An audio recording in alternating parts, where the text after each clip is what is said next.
Hey, for those of you that have never seen a tow hitch with a Volvo, especially one of the SUVs, sedans, or whatsoever, it's called store and go. I like to call it store and go. They call it something else, but you can store it away or you can put it out to go if you're going to be towing anything.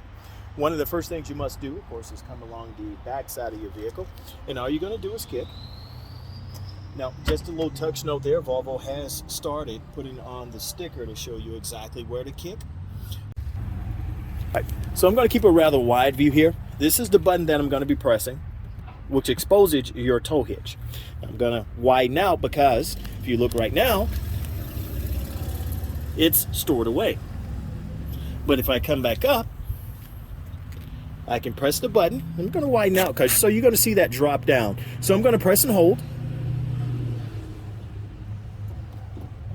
See that?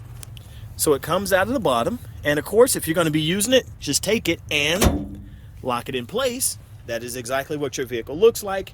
It's ready to be used. You can attach, you have your wiring, you have your bikes, you can attach whatever you need to attach there. Now when not in use, come back to your button, which is here. I'm going to widen out again so you can see it. You can see my hand. There's the hitch. There's my hand up top there. Going to press and hold.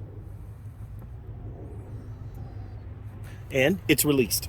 So once you release it, just take it and pop it back into place. So now, as you can see, that's completely gone, stored away.